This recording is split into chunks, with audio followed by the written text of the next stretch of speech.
काय करताय बाबा? अजून एक दिवस गेला. आता एवढेच दिवस शिल्लक राहिलेत सुकटणकरची ऑफर स्वीकारायला. अजून पैशाची सुद्धा सोय झालेली नाही. बाबा जाऊ दे ना, नका करू विचार. अरे असं कसा नको विचार करू. 24 तास डोक्यामध्ये फक्त एकच विचार आहे, पैसा कुठून आणि कसा मिळवायचा. असं असतं ना, माणसाने खरं तर आपल्याला आनंद कशातून मिळेल, आपली प्रगती कशातून होईल या गोष्टीचा विचार करायला पाहिजे. पण तो विचार कसला करतो की आपल्याला पैसा कुठून आणि कशा रीतीने मिळेल, आणि त्या पैशासाठी तो आपला आनंद बाजूला ठेवतो, आपली प्रगती बाजूला ठेवतो, आणि समोर दिसेल ते काम मग ते किती सामान्य दर्जाचं असो इमाने इतबारे करतो. कारण गरजा असतात आणि त्या महत्वाच्या असतात. ही तिन्ही मुलं शिकली, तुमचा संसार सुरळीत सुरू झाला, आणि आपल्यावर अवलंबून असलेल्या माणसांच्या बेसिक गरजा जर आपण पूर्ण करू शकत असू तर त्यातून जे मिळतंय त्यालाच आपण आनंद असं म्हणायचं.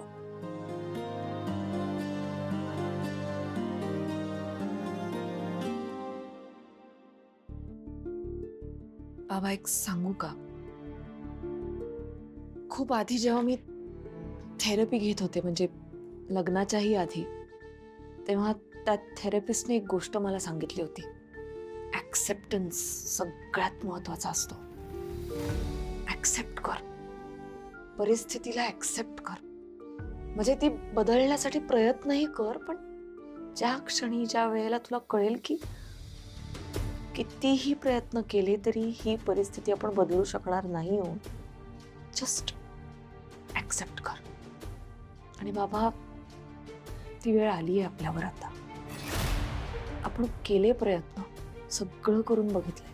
मला मान्य आहे सुकटणकरांबरोबर आपल्याला काम करण्याची इच्छा होती, पण शेवटी त्यांची 50 लाखांची डिपॉझिटची अट नाही झेपली ना आपल्याला. ठीक आहे, करू काहीतरी दुसरं. आणि शेवटी इच्छा आहे तिथे मार्ग असतोच, तुम्हीच म्हणता ना. भैरवी, त्याने जी तुला लोनची ऑफर दिली आहे ना, ती स्वीकार तू. घे त्याच्याकडून 50 लाख रुपये, आपण फेडू ते. बाबा अनिश, नाही, आणि जाऊ दे ग.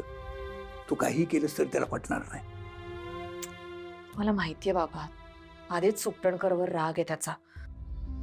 त्याच्याकडूनच मी लोन घेऊ का कसं विचारू मी त्याला? तू काय चुकीचं केलंय? त्याच्या परवानगीचा प्रश्न येतोच कुठे? बाबा खरंच तुम्हा दोघांचे किती वेगळे विचार आहेत. अनिश तर अजूनही त्याचा पुरुषी अहंकार सोडत नाहीये. एनिवे, मी बोलून बघते परत एकदा त्याच्याशी.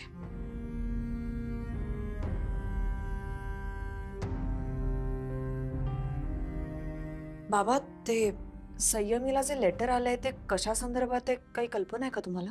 नाही, मला काय माहित नाही. हा कॉलेजवरून आलं असेल कुठं. तू विचार तिला, तिचा अटेंडन्स बद्दल विचार तिला काय. हा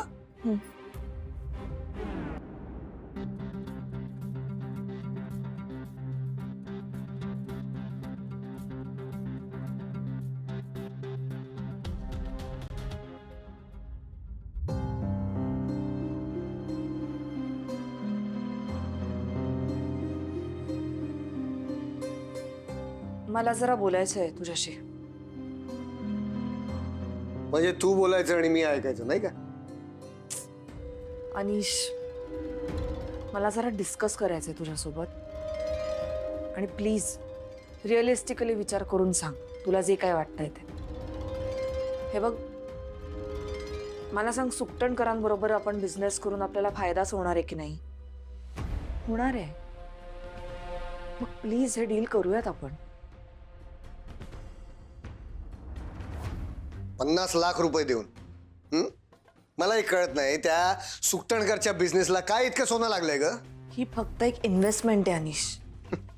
मला नाही वाटत तसं. हे बघ, सुकटणकरच्या ऑफरनुसार तो आपल्याला 50 लाख रुपयांचं लोन देणार आहे. म्हणजे तो आपल्याला लोन देईल आणि ते बँकेच्या रेटने आपण फेडायचं. आणि तेच पैसे त्यालाच डिपॉझिट म्हणून द्यायचे. हे सगळं ऑन पेपर कॉन्ट्रॅक्ट होणार आहे आणि लिगली चेक केलं जाणार आहे सगळं. अच्छा, म्हणजे आपण स्वतःला त्या सुकटणकरला विकायचं. आपण म्हणजे तू. काय बोलतोय सनीश? असंच आहे ना? कळत कसं नाहीये तुला? बँकेकडून जर आपण लोन घेतलं तर काही दिवसात आपण ते प्री क्लोज करू शकतो. पण त्या सुकटणकरनी तसं नाही केलं तर, त्या लोनमुळे तुला जर त्यांनी बांधून ठेवलं तर? असं नाही होणार. कशावरून ग? एवढा विश्वास आहे तुझा? काय शाळेतला मित्र होता तुझा? अगं कळत कसं नाहीये तुला? अडकवतोय तुला तो. त्याचे इंटेन्शन चांगली नाही आहेत. अनिश, तुला वाटतंय तसं नाही होणार आहे काही. आणि हे आत्ता असं केलं तरच आपले प्रश्न एका झटक्यात सुटणार आहेत. आपण यातनं मोकळे होऊ, कामाला सुरुवात करू शकू आणि आपला बिझनेस स्टार्ट करू. भरवी, एक गोष्ट लक्षात ठेव. तू जर त्या राजन सुकटणकर कडून 50 लाखांचं लोन घेतलंस तर तुझा आणि माझा संबंध संपला.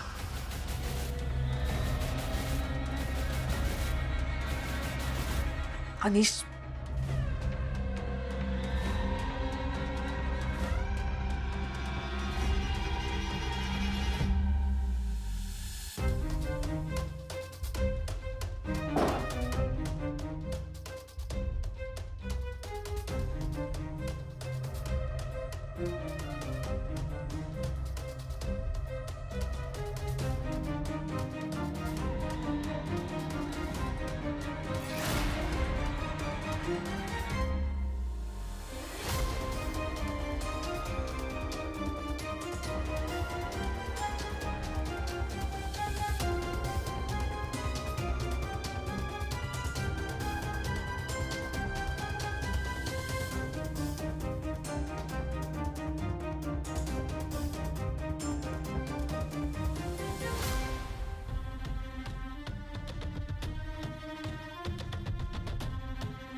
मी इतके कष्ट घेईन की एक दिवस आपला स्वतःचा ब्रँड क्रिएट होईल. एक दिवस त्या समोरच्या होर्डिंगवर आपल्या कंपनीचं नाव असेल बाबा. मी तुला वचन देतो अनिश, मी माझ्या सुनेसाठी 50 लाख रुपये उभे करणार आणि माझ्या सुनेला या व्यवसायात यशस्वी करणार. मी काय म्हणतोय, उर्मिलाचे काही दागिने आहेत बँकेत पडू नये, ते तू घे.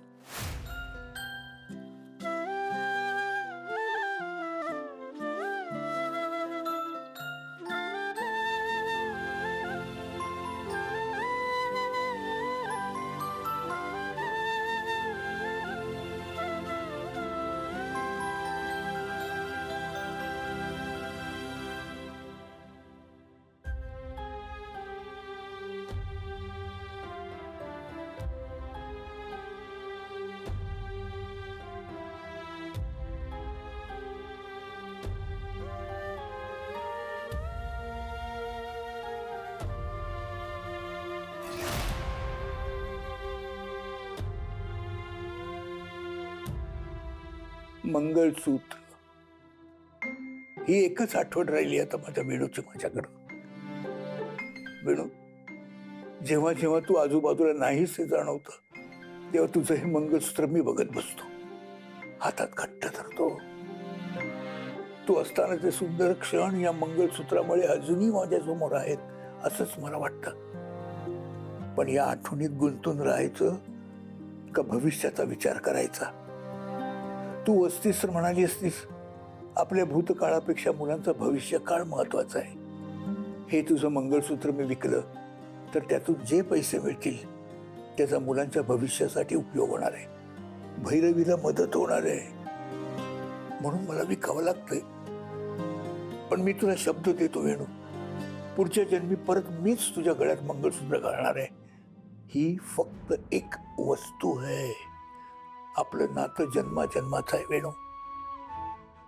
तुझ्या मंगळसूत्राच्या रूपानं तुझा आशीर्वाद भैरवीच्या पाठीशी कायमचा असू दे. भैरवीचं स्वप्न पूर्ण होऊ दे.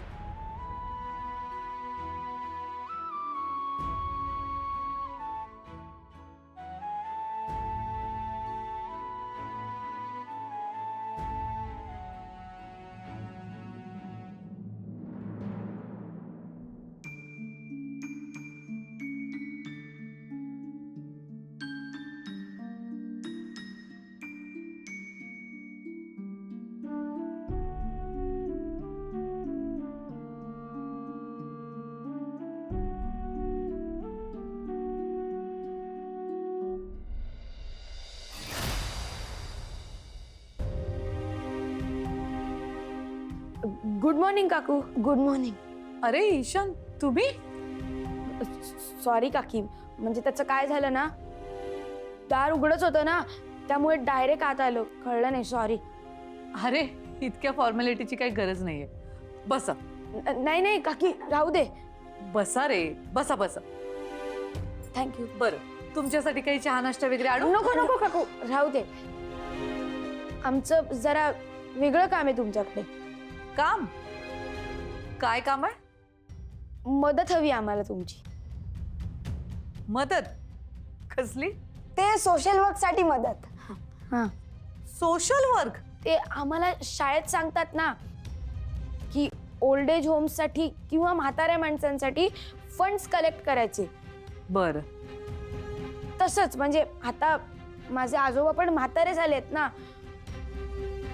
मग त्यांच्यासाठी मदत हवी. तुझ्या आजोबांना मदत? नेमकी कसली मदत हवी आहे? काकू, ते थोडेसे पैसे हवे होते. पैसे? किती? 1 लाख रुपये. काय? काय वेडास का रे तू? नाही नाही, 1 लाख नाही, कपन 1 लाख काय, 10,000. म्हणजे काय आहे, सगळ्यांनी जर 10,000 दिले तर हा तेवढे जमतील. हा. अरे वेड बीड लागलाय का तुम्हाला? हा, तुम्हाला कळतंय का तुम्ही काय बोलतायत ते? अरे 10,000 खूप होतात. 1,000 हा, पर हेड 1,000. मग खूप लोकांकडून घ्यायला लागेल रे. जाऊ दे ना. ए पुरानो, काय झालं आणि कसले पैसे पाहिजेत रे? काका, ते हेल्प हवी होती आजोबांसाठी. कोणाच्या? तुझ्या? अरे त्यांनाच सांग मला पैसे द्यायला. तुमच्यामुळे ना माझी तब्येत बिघडली, बिन पगारी रजा घ्यावी लागली, त्याचेच पैसे द्या म्हणावं. काही पैसे मिळणार नाही आमच्याकडनं. चला पोरांनो, पळा पळा पळा, जा आपापल्या घरी जावा. चल.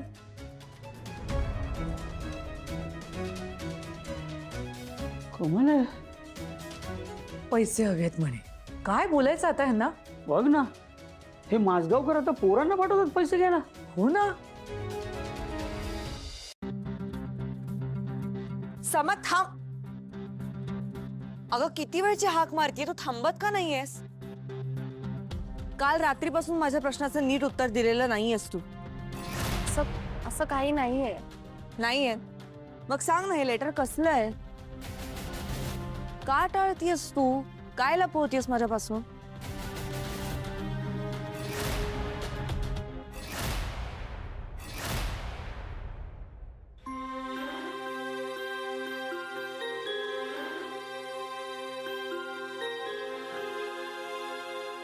वेणू, हे मंगळसूत्र म्हणजे आपल्यातलं एक अतूट नातं होतं ग. तुम्हाला शेवटपर्यंत साथ दिलीस. तू नसताना सुद्धा हे नातं मला तितक्याच मोलाचं आणि हक्काचं वाटत होतं ग.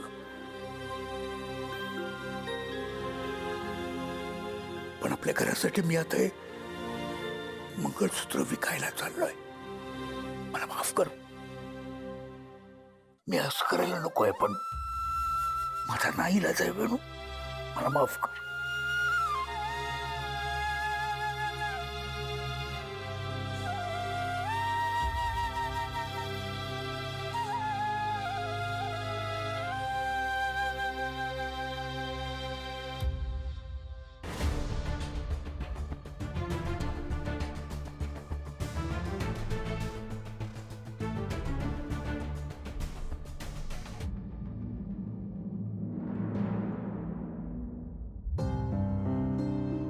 मी या युनिव्हर्सिटीमध्ये अप्लाय केलं जेव्हा तू अंगत या नावाच्या ब्रँडनी कॉम्पिटिशन मध्ये पार्टिसिपेट करायचं ठरवलंस ना, मग जेन्युअली मला खूप राग आला होता. तेव्हा मला असं वाटलं होतं आता मला बेकिंग कधीच नाही करता येणार आणि माझं असं झालं इकडून कुठेतरी निघूनच जावं, कुठेतरी जाऊन कन्फेक्शनरीचा एखादा ग्रेट कोर्स करावा. आणि म्हणून मी अप्लाय केलं.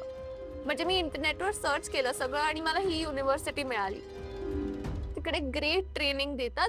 ऑल्सो त्यांची एक ब्रांच बँगलोर मध्ये पण आहे आणि मला जेन्युअनली वाटलं होतं की मला तिकडे ऍडमिशन मिळेल म्हणून मी अप्लाय केलं. पण म्हणजे तू मेल पाठवलीस आणि तुला डिरेक्टली इन्व्हाइट पाठवलं त्यांनी?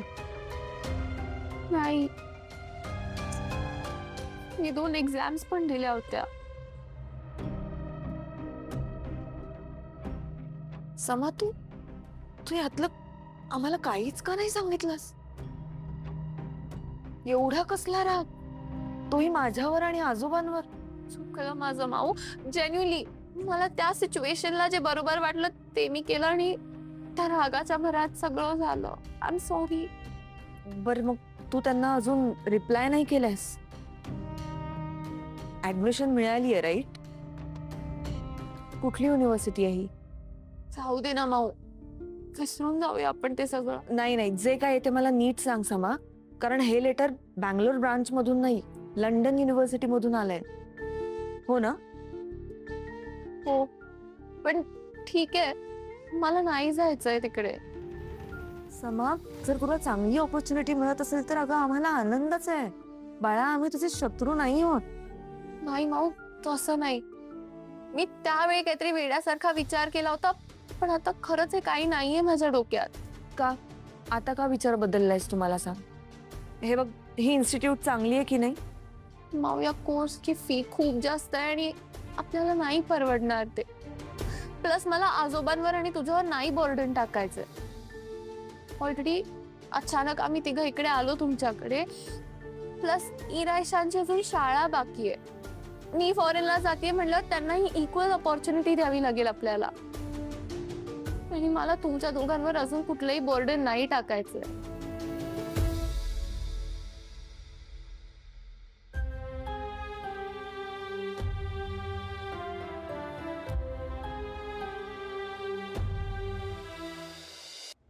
हे बाबा काय राहते तू काय करते? हे बाबा झोपला.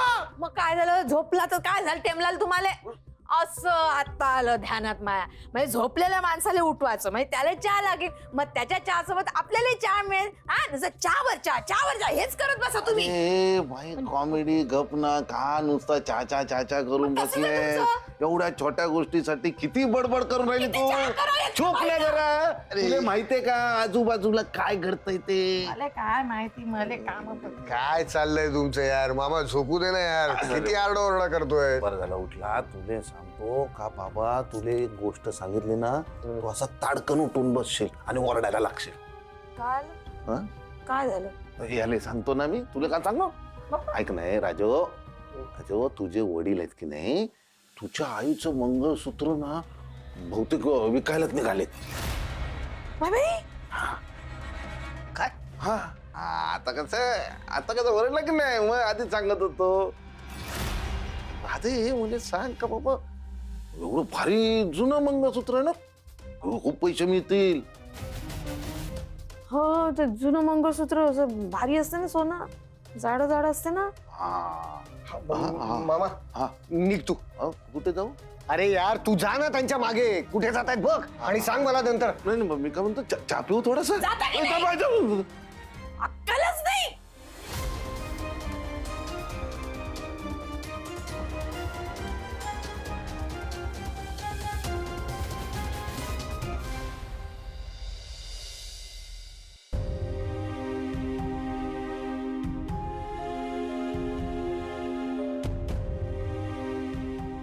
बरंच जुनं आहे का मंगळसूत्र? हा 38 वर्ष जुनं आहे. एक मिनिट.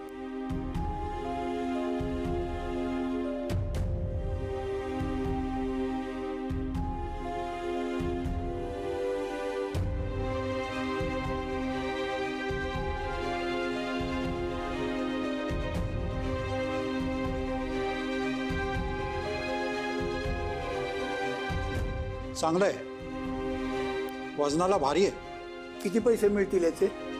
सध्याच्या सोन्याच्या भावाने चांगलेच पैसे मिळतील, काही काळजी करू नका.